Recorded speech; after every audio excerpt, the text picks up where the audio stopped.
Once again, it's Indiana's fault that Chicago has such high violent crime. Yep, because this is the thing. So Illinois can't get their act together, so they just blame everybody around them. It's everybody else's fault. Now, it's not that our laws don't work. It's that everybody else is making it easy for our bad guys to do horrible things here.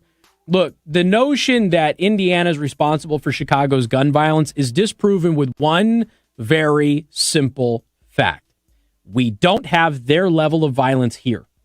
So if the guns coming from here are the issue, you would assume that there would be a problem with it happening here, right? No.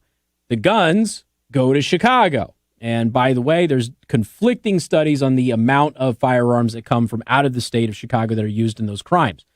But regardless, the crime doesn't happen here. So it's not us, all right? It's them.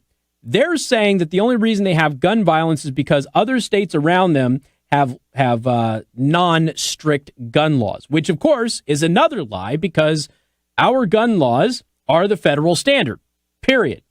You've got to pass the background checks. You got to go through the NICS system. You got to meet all of the qualifications that the ATF and the federal government have set in place, period, end of story. There's also another thing that is going on before I even dive into this. It is already against the law to take guns from Indiana and take it into Illinois.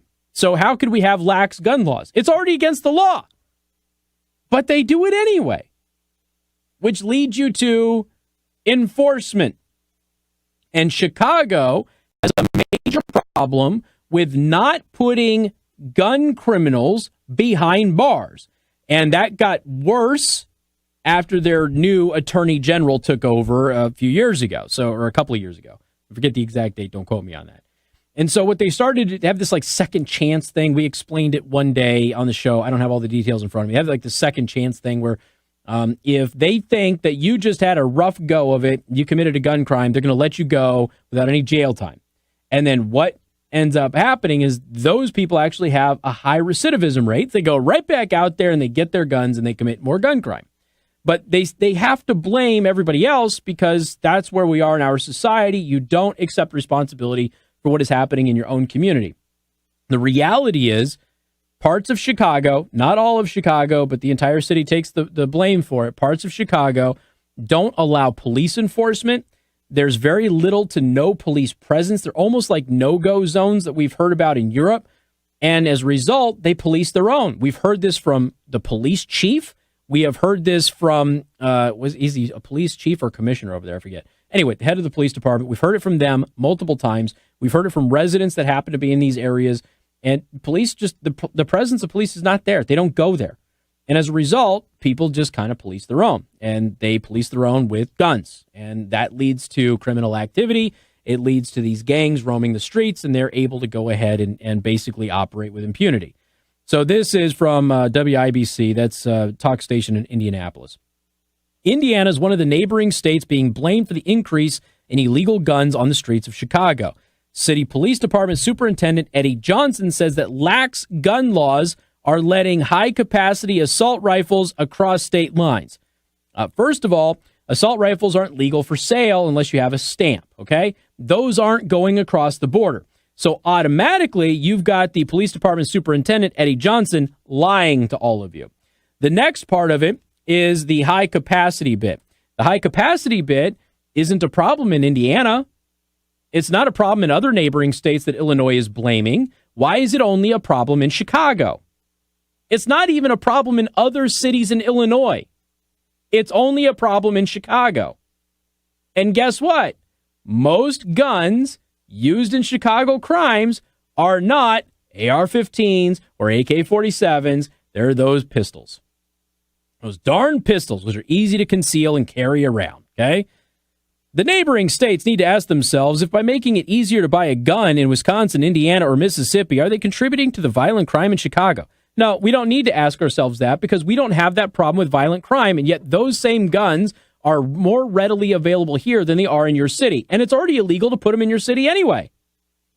Not only do you have laws banning those types of guns, but transferring across the border is already illegal anyway. And yet you continue to have the problem. But the places where these guns are readily available and sold, there isn't a problem with violent crime.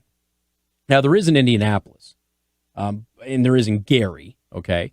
But in general, the state of Indiana has a pretty low violent crime rate. So why is it that we don't have problems with all of these firearms, and yet Illinois does, specifically in the city of Chicago? This idiot continues, we should not be seeing military-grade weapons, not just in Chicago, but anywhere. You're not. That's simple. You're not. There are no military-grade weapons that were purchased in Indiana, unless there's a tax stamp involved, that are on the streets in Chicago. None. Period.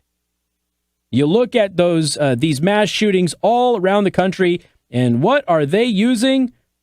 That right there, Johnson said. Actually, that's false. That's a debunked myth. Most mass shootings involve a pistol and a long gun.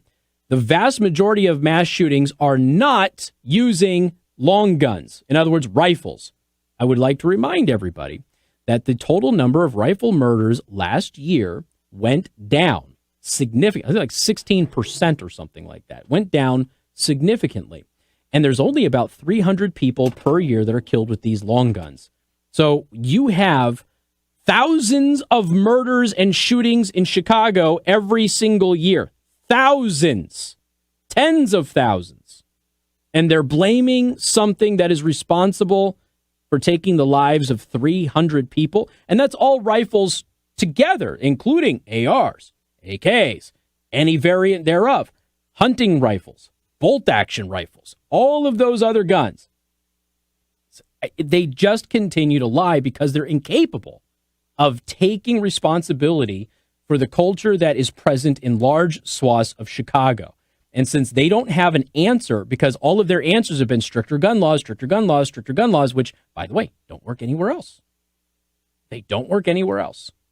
And so since their narrative fails when they're implemented policy-wise, they have no choice but to blame everybody else because it's everybody else's fault, which really is typical when you find liberalism run amok anyway. We got more coming up. News Talk 95.3, Michiana's news channel.